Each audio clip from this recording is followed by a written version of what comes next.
My name's Darren. I've been working for One Player Mission for the last year, and I currently look after the technical art, VFX and lighting desk. It's quite a bit of crossover actually. Yeah. So a lot of technical artists you'll find will come from a VFX background or something similar. Just because you get that crossover with the optimization of things. So the technical knowledge is the same to an extent. With a technical artist, obviously it helps if you know blueprints, if you work in Unreal, and it also helps if you know a bit of coding as well, whether that be C++ or C#, depending on whether we're working in Unity or Unreal.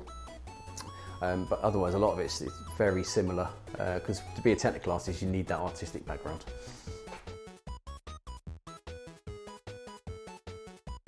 So the VFX artist, your portfolio is key. Yeah.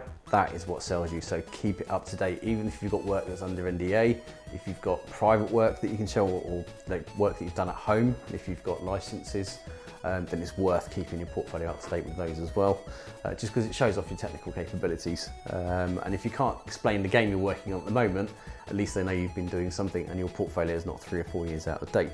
With the technical art, if you can show if you're working on Unreal, if you can show your blueprints, sort of how you've come to certain things, then obviously the video at the end as well just shows everything together. That will really help sell your application as well with your technical skills. It's really important. If you haven't got a technical artist, you're not going to be bridging those gaps between the artist and the programming, as everything needs optimizing. You can create the most beautiful VFX or lighting in the world, but if it's not optimized, your game's not going to work. So it's extremely important, obviously, to have that person there with that artistic background and with the programming knowledge as well. I'd say your portfolio again, especially as an artist, your portfolio is just key. If you keep your ArtStation up to date, so make sure you haven't got stuff in there that's sort of 5, 6, 7 years old, because they're not looking for that. They're looking for what you've done in the last sort of game cycle or 2-game cycle that you've been working on. So keeping that up to date, making sure you've got as much info in there as possible. The technical art, obviously, again, as we touched on before, with your blueprints and things like that as well, and your VFX. Is explaining, if you've taken work from somewhere else and added your own stuff to it, obviously explaining what it is you've done, and just keeping it up to date, because that's what sells you. So some hiring managers will, depending on your experience, might look past your portfolio if it's slightly up to date and you can explain that everything's under an NDA.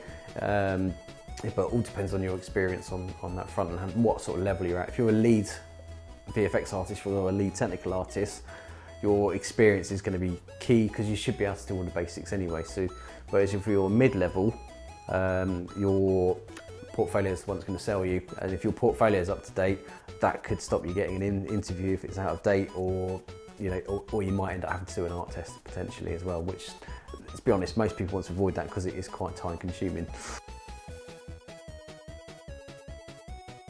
Potentially, AI could have a massive impact on technical arts and VFX in the future, whether it's artwork coming from other departments for a technical artist, and then obviously the optimization and the technical challenges that will bring. But it's still really early days, obviously. But obviously, with the furore around AI generated art recently, it's probably an unwelcome topic at the moment. But it's not something you can ignore. It's not going to go away, and it's only going to improve and get better and better as each month passes. So it could potentially have a massive impact on how things are done going forward. But it's wait to be seen.